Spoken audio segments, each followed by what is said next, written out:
njaga tutandike n'omukyala Betty Namboze ono nno ng'akiikiridde Mukono municipality avuganyiza era n'awangula era ng'ali confirmed kwabo abayiseemu ng'era omukadde wa kuno kuba abantu bangi betuze tutambula nabo mu byobufuzi nga abamu babaddeyo ebbanga eddene so ali omu kwabo abayiseemu awo tuvaawo awo mu Kampala wano ku ky'omubaka omukyala Shamimu Malende naye ali confirmed okubeera nga ate awangudde ekifo ekyo nga musibe oyo naye ali confirmed we tugenda ekira George Musisi naye kiri confirmed awangudde ekifo ekyo era nga wajjeeyo omukulu Ssemujju Nganda otwogerera ali ttale mu kalulu akagenze mu maaso kubayiseewo tujja kwongerako ne Ssembabule ewa General Shande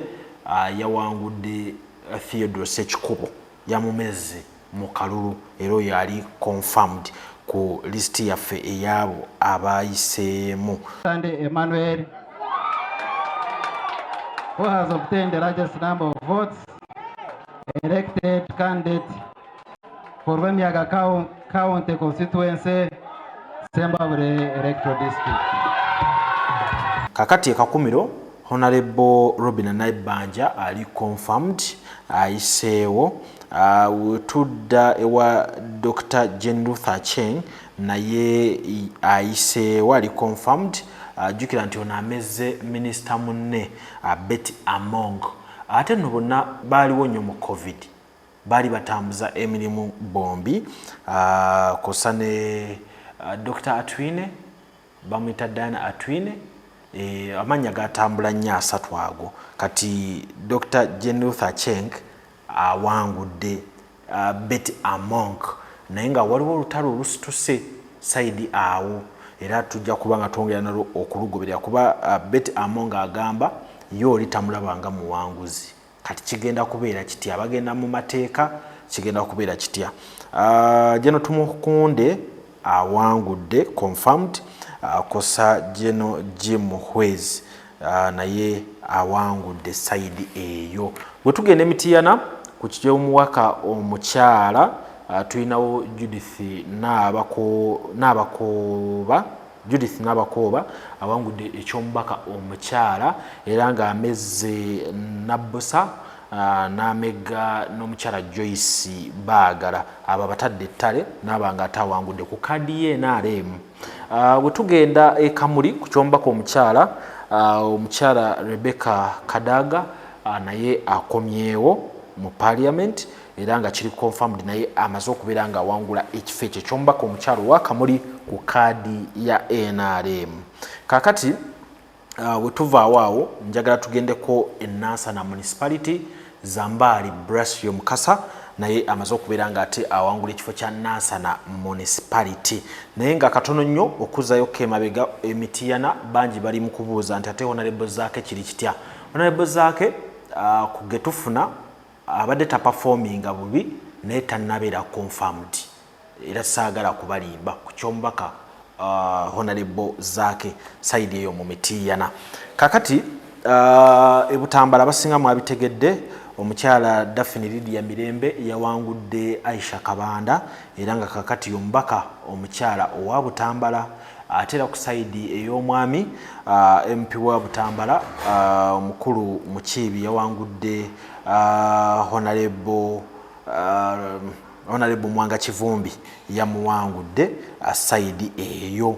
Kakati we tuvaayo eyo Nakasongola omukulu Ivan Kyeyune naye yawangudde ekifo ekyo ku kadi ya Nuupu atera mu mbeera y'emu omubaka Magoola Saalongo Emmanuel Magoola naye ameze Medad Segona mu Busiro East era nga ekifo ekyo akina mu 5 so tukyagenda maaso n'okuwa ku bantu abali confirmed tetwagala kuwa byanjwanjwa twagala tukuwe abantu abali confirmed nga bo bayiseewo dda mu Entebbe municipality ku kadi ya NRM tulina omukulu Shaka Bashaija oyo awangudde ekifo ekyo ku kadi ya NRM nga mbategeezeza abasajja Idi awangudde Bushenyi Ishaka Municipality ku kadi ya NRM.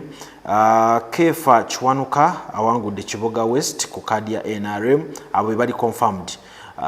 Ne tudda ku mukulu Engineer Moses Magogo owafufa awangudde Budyope East ku kadi ya NRM. Chris Baliomus awangudde Kinkizi County East ku kadi ya NRM. Hassan Caps Fungaro awangudde Obongi County ku kadi ya FDC. Ne tubeera bantu bangi abakyawangudde ebifo. Tuyina Moses Mayanja ono yawangudde Busiro North MP. Ekyo nakyo akitutte. MP Shema Municipality ye Dickson Kateshumbwa yakiwangudde. Nga mbagambye Ivan Cheyune yawangudde MP Nakasongola County ekyakina mu 5. MP Fort Portal North ye Margaret Muhanga muze mugoberera mu campaigns bibadde biwanvu side eyo wabaddewo n'okusika omugwa naye ekifo akina mu 5 ku onotaze independent onakifunye ku independent.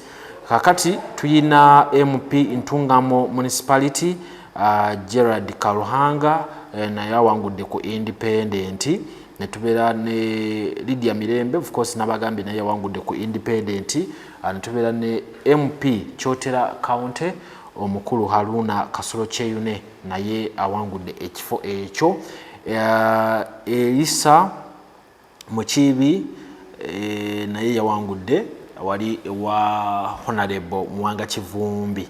Kakati abo bebamu sofa kubali confirmed n'abalala tukyagenda maaso n'okubanga tubalondola tumanye ate obuwanguzi bwawe buyimiridde naye ng'ate era sijja kugaana koona ku bifo nga Nyendo Mukungwe nga twogera ku Masaka eyo of course ebivaayo biraga nti omukulu Mpuuga yalibanga ateereddwa bali naye tebinnabeera confirmed. Bano tebanna confirminga oba omukulu gy'aviira ekifo akitutte naye nga ebyo ebimu ku bikyali awo mu bbanga.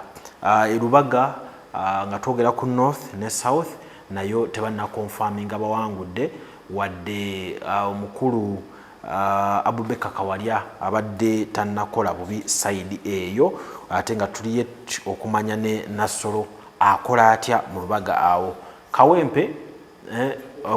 Kawempe nawo tebanna confirminga oba Nalukoole ekifo akitutte naye nga bali tannakola bubi ku Hajat Farida Nambi ate nga side ya Kawempe South babadde bakyatuwa Dr. Roy nti abadde Dr. Roy Semboga nti abadde akyakola bulungi abadde akyaleebya banne ate nga tuwuliddeko ko n'amawulire aga Fred Nyanzi okuba nti forms ze babadde bazimugjeeko ngera bazimugjeeko tebamanyikiddwa bazimugisizaako maanyi nga bali ku Tali Center Ekololo. So ebyo nabyo bikyagenda mu maaso tulinze okulaba ate ani ayiseewo ku bonna.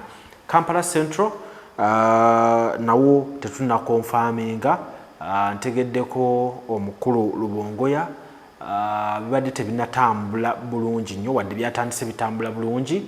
Hajati Misa Kabanda ne bamuletakawo mu kifaananyi naye nga nawo tulindiridde okulaba ani yaani mu Kampala Central. Ye Luzi mu kifaananyi taliimu ye kati ali ku sayidi y'amawulire gokka gwe tukyamwogerako. Makindye East ne West Zahara tewannabeera confirmed ate era newa omukulu Mulyanyama nawo bikyali biwanvu mukko nawo tujja kuba nga tujja n'ekisembayo ku nsonga eyo. Ekyomubaka omukyalo owa Wakiso mukyala Naluyima awo nawo tekinnabeera confirmed Machaza akyakola bulungi wentuukidde wano so tulinza okulaba nga ate bamulangirira tube nga tubibawa. Mawoggola sub county ew'omukyala Namugga nayo bikyali awo mu bbanga tetuyinza kukonfaminga buwanguzi bwe naye nga bikyali awo. Bino bibimu ku bifo nga ebintu tebinnabeera kiriya bulungi. So esemba buli ku ky'omukyala ne na Rose nkugamba tekinnabeera confirmed tulinze okulaba nga nayo tulaba ani awangudde ekyombako omukyalo wa Sembabule naddala nti Nina Rose yavuddeyo n'atutegeeza nti wabaddewo okubba obululu wabaddewo ebitatambudde bulungi mu kulonda so awo nawo ne tuba nga tukyali ku eyo ensonga ebukomansimbi ewa Kayemba Solo nayo tetunnakonfaminga bwe tutuukidde wano naye ng'embeera ekyali awo naye ebuzaabuza tetumanyi oba akomawo oba bamugjawo ekakuuto ewa Geoffrey Lutaya twasene tufuna information eraga nti yabadde nga ayiseewo naye nayo tannabeera confirmed wadde amawulire tegabadde mabi ekakuuto ew'omukulu Geoffrey Lutaya emawokota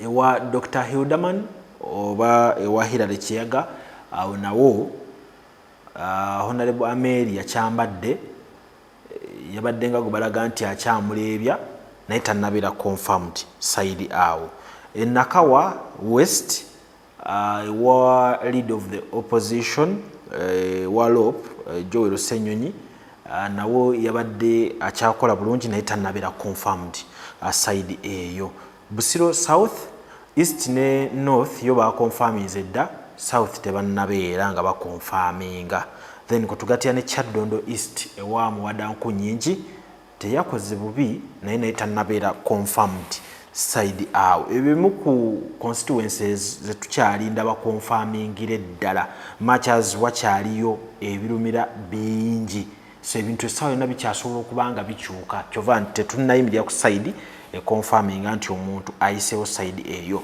embeera bwetyo wekyayimiridde manyi nti fake news mungi ku social media naye nga ekikufuula obwenkizo kwe kuba nti ate ogoberera vidiyo zaffe ng'eno kuba tugiwadde obudde ne tuwaayo era n'okunoonyereza kwabo sofa abali confirmed oba abayiseemu mu bifo ebyenjawulo so kugamba nti sigala naffe ng'ogoberera Cavuton Music tubeere nga tukuwa byonna kuba ne Reza gye tuli ku Entebbe Road ku kitebe kya Electoral Commission Justice Byabakama gyasinzira n'atuwate ebitambula ku ba presidential candidate eyo tulinayo live number nga wajje wetubibawa then netusigala te ku ground okuba nga tubanoonyeza ebitambula eno kuba member of parliament. Airtel Extreme Unlimited Internet just got better. Paying for an Extreme Unlimited Internet connection now comes with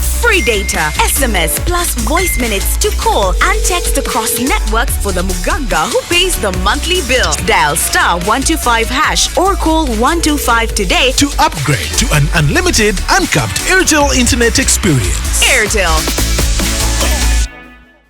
The CEO Beauty by Cassandra tulina habo wa buli kika supplements ebizigo ebyerusa n'ebiteerusa oyagala kusigala mu kala yo oyagala ku brighteningamu oyagala kwekuba mpiso emimwa gyo gyasirira tulina pink lips amajani gakuyambako mangu okufuna olubuto tulina empeke za kabina wamu n'ebizigo oyagala kugejja oba kukogga tulina bedroom product nako gels sabuni ya yerusa osobola tukubirako 0708 76 32 11 nga tusangibwa Mperere ku Gayaza Road.